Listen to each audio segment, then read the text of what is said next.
Uriarte Andrea, eskerrik asko. Muchas gracias, señor Uriarte. Y ahora vamos a dar paso a nuestro segundo ponente. Darío Gil lidera el mayor laboratorio de computación cuántica del mundo. Es vicepresidente de IBM y director de IBM Research, división de la investigación que desarrolla la computación cuántica. Más de 3.000 científicos y científicas repartidos en 12 laboratorios de 6 continentes. Su objetivo es liderar la informática del futuro, marcada por los avances de la inteligencia artificial y la computación cuántica. El título de esta conferencia es precisamente El futuro de la computación cuántica. Damos la bienvenida a Darío Gil.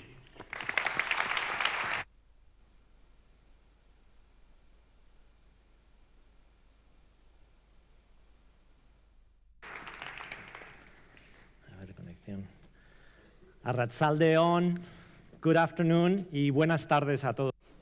La verdad es que mientras conecto el ordenador, una reflexión de lo extraordinario y lo impresionante que es una trayectoria vista a lo largo de décadas de inversión en investigación y desarrollo. Y desde luego, desde el punto de vista de IBM, estamos encantados de ser parte de esa trayectoria y de dar los siguientes avances en lo que va a suponer una revolución en el mundo de la computación, que es lo que quisiera compartir con todos vosotros esta tarde.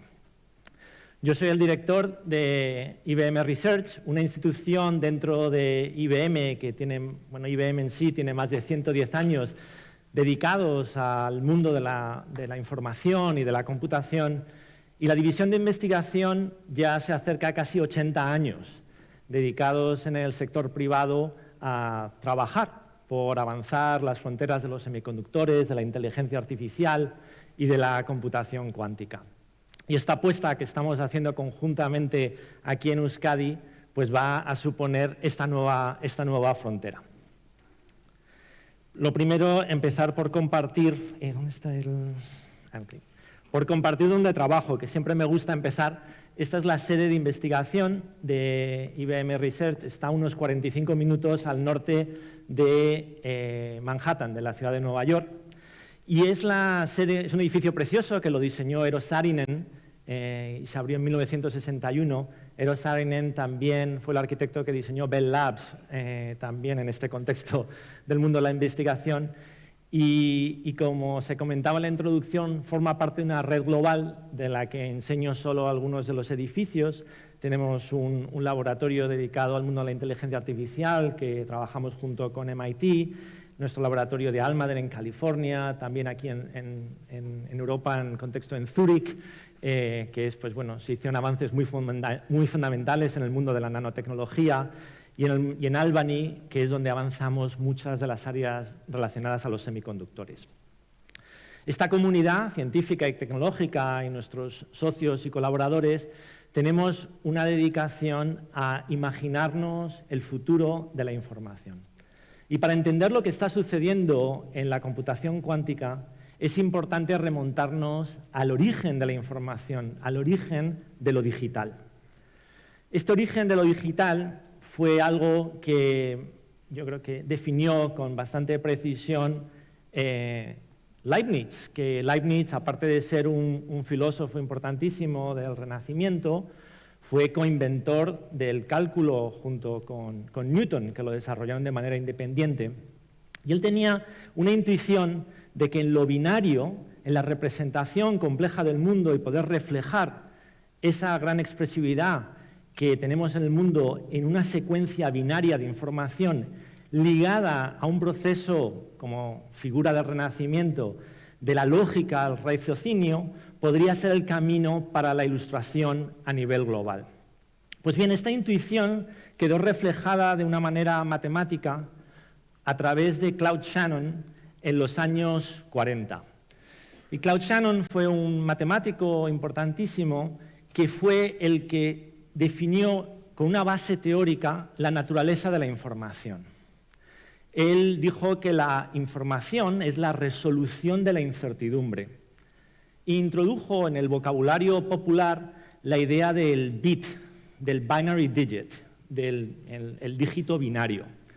Y fue a partir de ese momento donde en la sociedad entendimos que procesos tan diferentes y tan complejos como, por ejemplo, puede ser el ADN o las tablas perforadas antiguas de los ordenadores, que aunque físicamente tienen una representación tan diferente, en realidad lo que tienen en común es que todos son sistemas de procesamiento de la información. Entonces creó un sistema unificado de cómo ver el mundo a través de la información que hemos sido capaces de generalizar en espacios muy amplios y abiertos. Pues bien, con esa idea teórica, la idea de lo digital, de que podemos codificar la complejidad del mundo a través de ceros y unos, fue complementada desde el punto de vista tecnológico con los semiconductores, con la invención del transistor en 1957 y con la implementación de lo que famosamente se ha llamado la ley de Moore, que es la capacidad de implementar y crear transistores y doblar el número de transistores que podemos incorporar en una oblea de silicio por unidad de área cada 18 o 24 meses. Ese proceso de crecimiento exponencial, Gordon Moore, que murió, de hecho falleció hace tan solo un año, y uno de los fundadores de la empresa Intel, hizo esta observación en los años 60 y simplemente hizo un reflejo de que era una medición de que el número de transistores que se veía que se fabricaba en la industria pues se iba doblando, ¿no? Como comentaba, cada 18 meses. Y con esos 4 puntos hizo una extrapolación y dijo, pues yo creo que esto es lo que va a suceder, que vamos a seguir con este crecimiento exponencial. Y de hecho eso es lo que sucedió a lo largo de muchas décadas. Y ese camino es como hemos digitalizado el mundo, como hemos hecho que los bits sean esencialmente casi gratis. Y de hecho creamos a día de hoy pues, sistemas de computación y ordenadores con una capacidad de procesamiento absolutamente extraordinaria. Por poner un ejemplo, en un chip actual somos capaces de integrar más de 20.000 millones de transistores en un chip del tamaño de una uña, donde un sistema puede procesar pues, más de 20.000 millones de transacciones, por ejemplo, a nivel diario. De hecho, podemos crear entornos de supercomputación, como los que diseñamos y creamos en IBM, capaces de procesar más de 200.000 billones de cálculos por segundo.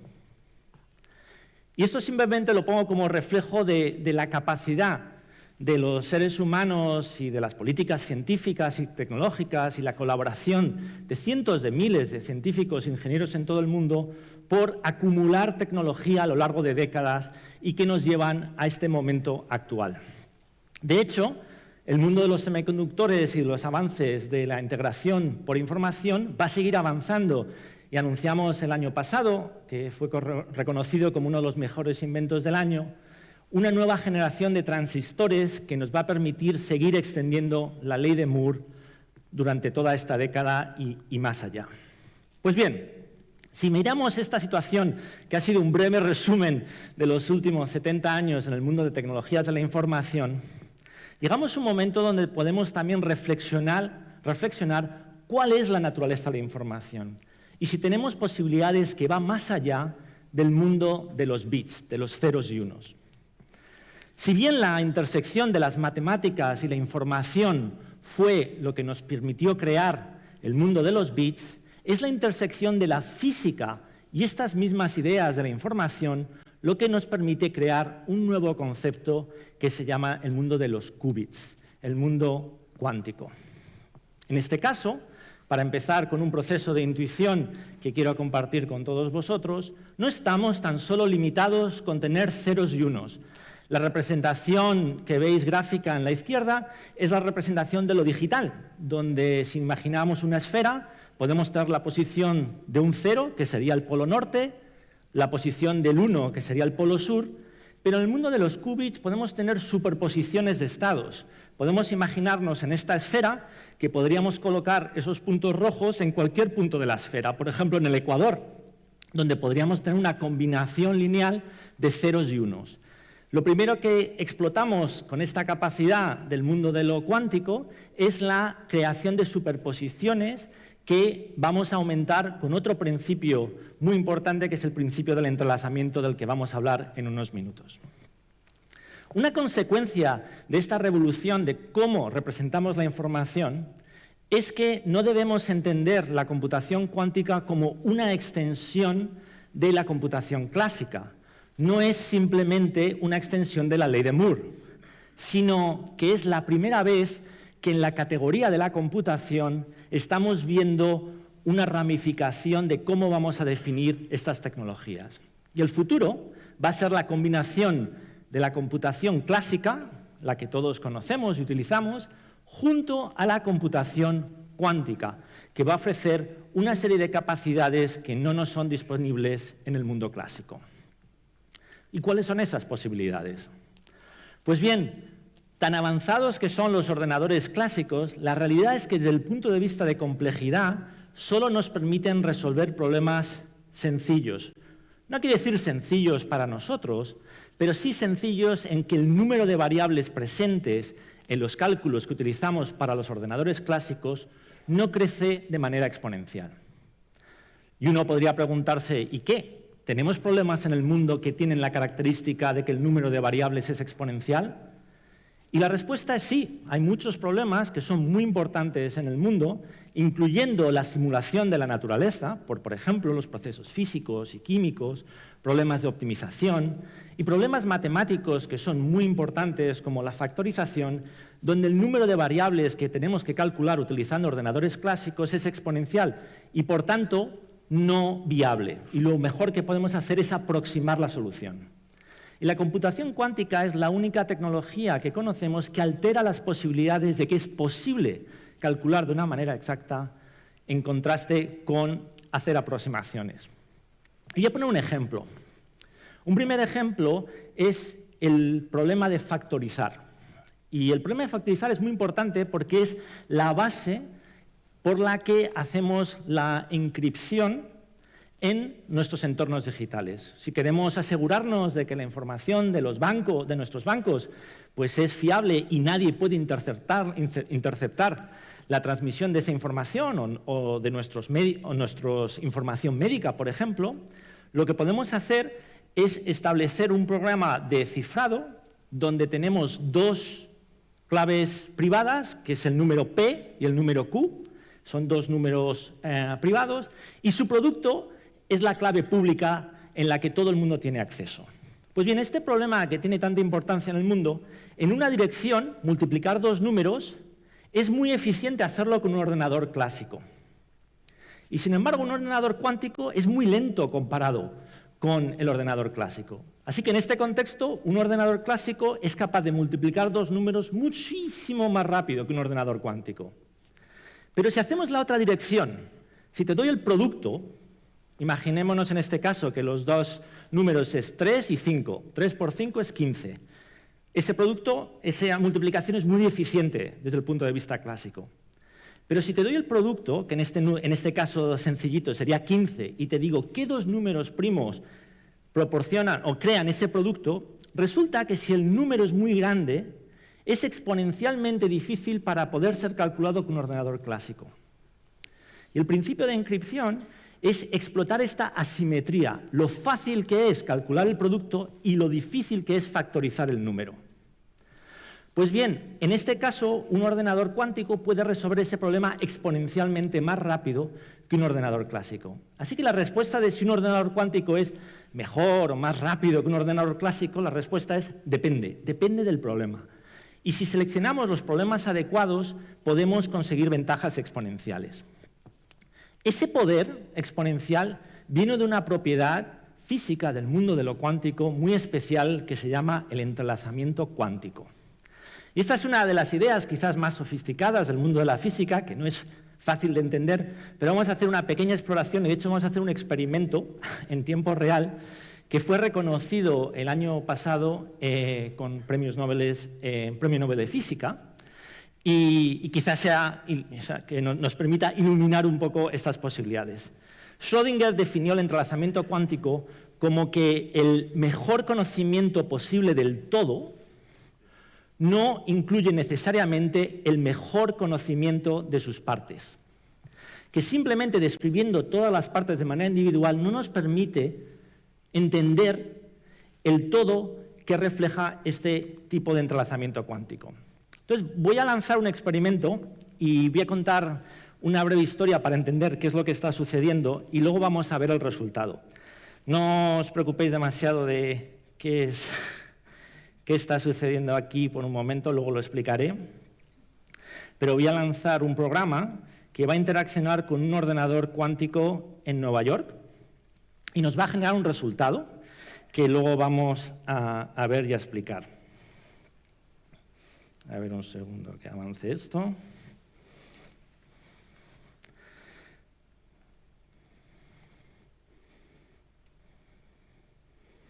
Aquí estamos con 2 qubits haciendo un entrelazamiento y voy a lanzar este experimento y ahora en unos minutos vamos a volver. Pues bien, vamos a entender este experimento. Lo que acabamos de hacer es que en este ordenador clásico teníamos un programa que hemos lanzado a través de Internet a un ordenador cuántico que está en Nueva York. Estos ceros y unos los hemos convertido en pulsos de microondas que funcionan a unos 5 gigahercios.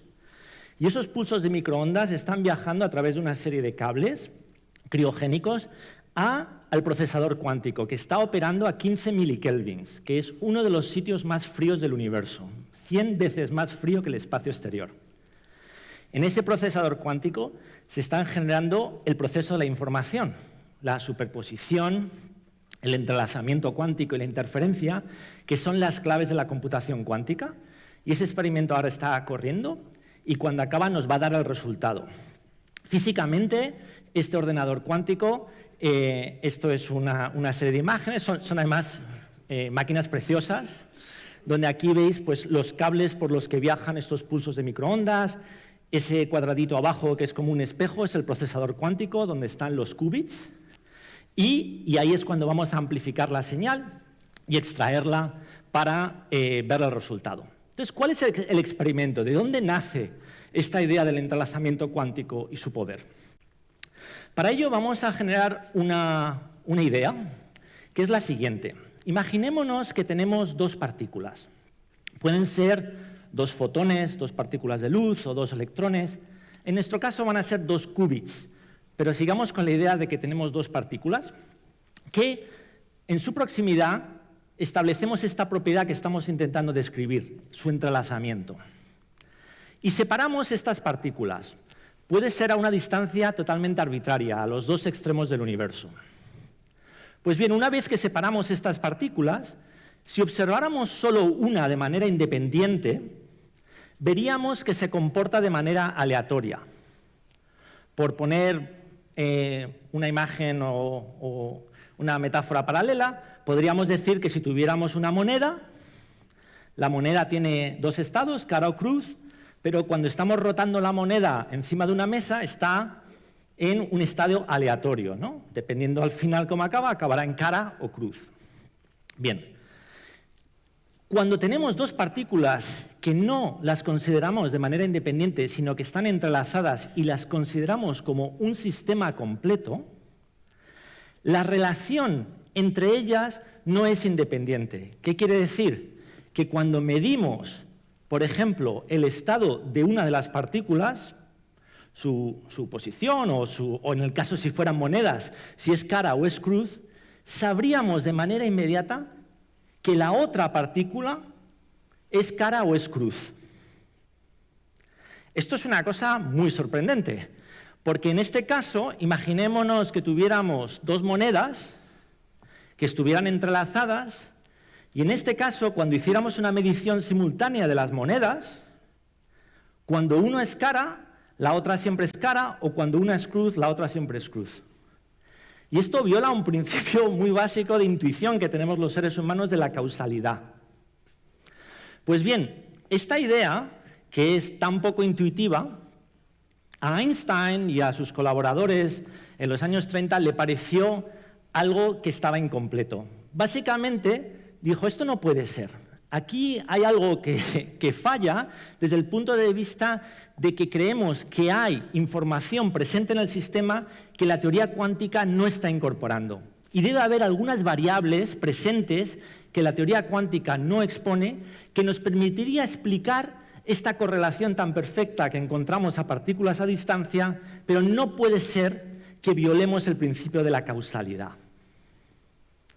En los años 60, un investigador, un matemático, Daniel Bell, se tomó muy en serio esta idea y creó una serie de ecuaciones para demostrar si Einstein, Podolsky y Rosen tenían razón o no. Y creó una serie de desigualdades donde propuso un experimento donde si lo midiéramos sabríamos de ciencia cierta si Einstein tenía razón o no en la idea de que había variables ocultas dentro del sistema. Pues bien, a lo largo de las siguientes décadas, una serie de físicos crearon diferentes experimentos con diferentes sistemas para hacer esta demostración que propuso Daniel Bell. Y en este caso, que fueron reconocidos, de hecho, el año pasado con el Premio Nobel de Física, sin entrar en demasiado detalle, si uno mide estos dos fotones, que los separa, si están entrelazados, la medición de la correlación entre estas dos partículas, de acuerdo con Daniel Bell, si Einstein tuviera razón, no podría exceder la franja, los puntos que veis en la franja rosa. ¿Vale? Si Einstein tuviera razón, los puntos que mediríamos en la correlación entre las partículas no llegaría a la franja que veis aquí rosa. Los experimentos que demostraron estos físicos demostraron de manera clarísima que Einstein no tenía razón y que este tipo de gráficas y representaciones era prueba fehaciente de que eso era el caso. Y ahora vemos la conclusión del experimento que hemos llevado a cabo en un ordenador cuántico en cuestión de unos minutos. Es una historia de casi 70 años de trabajo y de esfuerzo donde la demostración de que estos principios del entrelazamiento cuántico son reales y reflejan la realidad se puede hacer ahora en tiempo real con una nueva tecnología cuántica. Y esta tecnología cuántica tiene la característica de que es un poder exponencial, donde el número de estados presentes en el ordenador cuántico es 2 elevado a n, donde n es el número de qubits. Lo cual quiere decir que cuando tenemos un ordenador cuántico de más de 100 qubits, el número de estados posible es 2 elevado a 100, que es más átomos que hay en el planeta Tierra. Lo que quiere decir es que para representar el estado de información presente en un ordenador cuántico, tendríamos que utilizar todos los átomos del planeta Tierra para almacenar ceros y unos. Cuando tenemos más de 280 bits cuánticos, tendríamos que utilizar todos los átomos del universo para poder representarlos. Y de hecho, en esta trayectoria tecnológica ya estamos creando procesadores cuánticos que exceden estos números. De hecho, el año pasado anunciamos un ordenador cuántico con 433 qubits. Entonces estamos viendo este proceso donde la tecnología está avanzando de tal manera, gracias al esfuerzo científico y tecnológico, donde podemos no solo crear bits cuánticos, no solo los podemos entrelazar cuánticamente unos con otros, sino que podemos crear ya sistemas que funcionan, como hemos demostrado hace un momento, de grandes dimensiones. Y esto es un momento pues, muy especial. Dentro de estos ordenadores cuánticos, el dispositivo que es el equivalente del transistor en el mundo de los microprocesadores, en este caso nosotros utilizamos una técnica, un dispositivo que está basado en el principio de la superconductividad, y es un dispositivo de unos 100 nanómetros por 100 nanómetros, que nos permite esencialmente crear un átomo virtual con dos estados bien definidos, que es los que nos permite crear no solo los qubits individuales, sino también entrelazarlos unos con otros.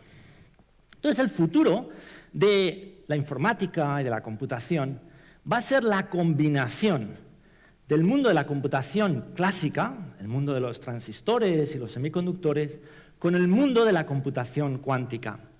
Y los sistemas que estamos creando están basados en la idea de paralelizar los procesadores cuánticos, que los vamos a conectar unos con otros, primero con información clásica y en breve con información cuántica, y crear grandes sistemas que explotarán la capacidad de cálculo tan extraordinaria que hemos conseguido con la computación de alto rendimiento, con los procesadores cuánticos que obedecen estas leyes tan especiales, con un carácter exponencial para determinados problemas que son absolutamente intratables desde el punto de vista clásico.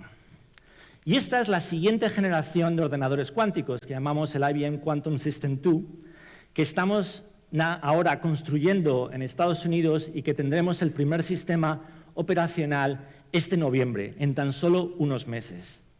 Y esto es un reflejo de lo que comentaba de tener muchos procesadores clásicos y cuánticos trabajando de una manera constructiva. De hecho, hemos diseñado estos sistemas con modularidad, de tal manera que podamos expandir y crear grandes sistemas de computación cuántica que anticipamos en el futuro van a tener más de 100.000 qubits trabajando unos con otros. Y los desafíos que nos va a permitir tratar es pues, algunos de los grandes problemas que nos enfrentamos como la sociedad. Porque si podemos modelar y simular mejor la naturaleza, podemos crear soluciones a algunos de los problemas más fundamentales en los que nos enfrentamos. Desde crear nuevos fertilizantes que pueden mejorar la agricultura de nuestras sociedades, a nuevos procesos de catálisis en los procesos industriales, a crear también nuevos descubrimientos en el mundo de la física y de la ciencia de altas energías, nuevas mejoras en las baterías que necesitamos para el proceso de electrificación del sector automovilístico y del transporte, a también, por ejemplo, nuevos materiales más resistentes a la corrosión que podemos utilizar en el sector aeroespacial y en el sector del automóvil, o también nuevos desarrollos para fármacos, por ejemplo, para luchar contra la resistencia de nuevas cepas bacterianas. Entonces, el mundo de emular y simular los procesos físicos pues está muy ligado a algunos de los grandes avances de nuestra sociedad y de la tecnología. Y acabo también reflejando una de las razones por mi emoción por este sector, que es la creación de una nueva comunidad científica que está no solo creando la computación cuántica, sino beneficiándose de ella para sus avances científicos. En mayo del 2016 pusimos el primer ordenador cuántico en la nube y lo hacemos disponible en todo el mundo. Y aquí veis la comunidad científica en todo el mundo que empezó a hacer sus primeros ejemplos de crear programas, de buscar soluciones iniciales utilizando esta nueva capacidad tecnológica. Una comunidad que ha estado creciendo exponencialmente, que cuenta ya con más de 500.000 de usuarios, donde se ha generado más de 2.000 publicaciones científicas utilizando esta nueva capacidad tecnológica. Y yo creo que es esta energía de los estudiantes, de los investigadores, de los docentes, que ven esta nueva capacidad y están deseando desarrollar sus nuevas capacidades y avanzar su proyección científica. Y acabo donde empezó tan amablemente la introducción de la capacidad de la colaboración que hemos establecido aquí en Euskadi, que es con Buzz Quantum. Y esta nueva revolución, que espero que hayan visto que hay una gran diferencia con el mundo de la computación clásica, es la nueva institución y el nuevo ecosistema de colaboración, de docencia, de investigación, industrial y de colaboración que vamos a avanzar y a llevar con gran éxito aquí en Euskadi. Muchísimas gracias.